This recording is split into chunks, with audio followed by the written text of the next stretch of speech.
If you keep getting athlete's foot and it keeps coming back again and again, there's a good chance you're treating it in a way that's actually making it worse. Because athlete's foot isn't just something to kill, it's your body trying to tell you something.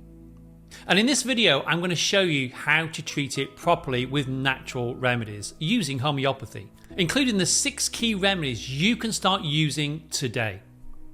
Now, I've been practicing teaching homeopathy for over 30 years. And what I see time and time again is that when something keeps coming back, it's usually because we're not treating it in the right way. But before I share the remedies, this is a really important point. Most people think athlete's foot is just a fungal infection. And yes, it is. You'll typically see things like itchy white skin between the toes, cracked or sore heels, flaky skin, sometimes even blisters. But here's the key thing most people miss. In homeopathy, we don't just look at what it is. We look at how your body is expressing it, because symptoms are like a warning light on your car dashboard. If the oil light comes on and you just cover it up or take the bulb out or suppress it, you haven't fixed the problem. You've just ignored it. And that's why these things often can keep coming back.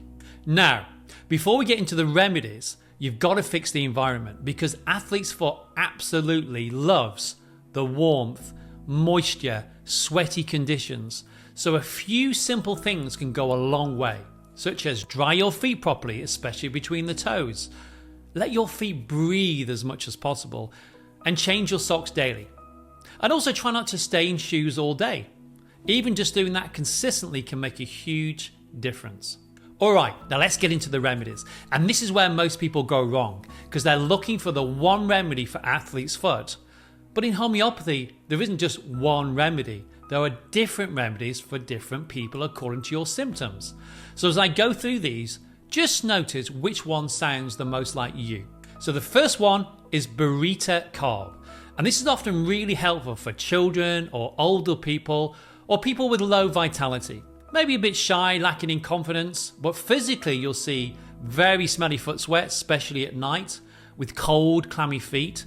The soles can even feel hot and bruised, and the sensations can be quite intense, such as itching, burning and stinging, almost like little needles piercing the skin. Remedy number 2 is graphites. This is a huge one for more chronic cases. You'll typically see moist, thick, crusty skin between the toes, cracks that can be quite sore, but the key feature here is a sticky honey-like discharge that often look with the foul full sweat as well.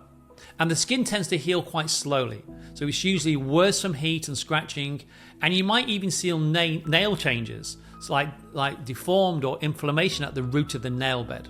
The third remedy is nitric acid. This one is much more on the painful side.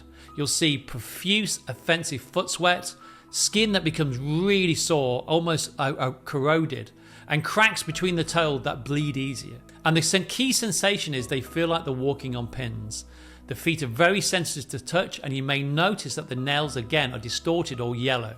And the more painful it is, the more this remedy comes into consideration. Then we have silica, and this is more about the body's ability to clear things out.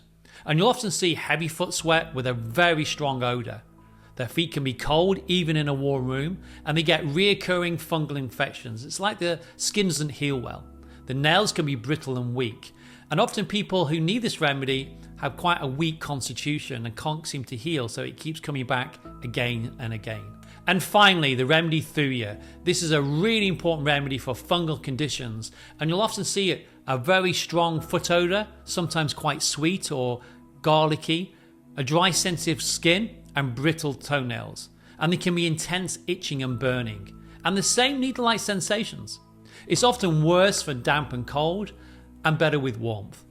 Now, this is the most important part. It's not about the label athlete's foot, it's about your symptoms, your experience, your body. And that's how you choose the right remedy. Because in homeopathy, it's not what you have, it's how you have it. So if you've heard one of those remedies and thought, that's me, that's your starting point. And if you want to go deeper and really learn how to prescribe for yourself and your family, make sure you subscribe. And also grab my free home prescriber course. I'll put the link in the description, and I'll see you on the next video.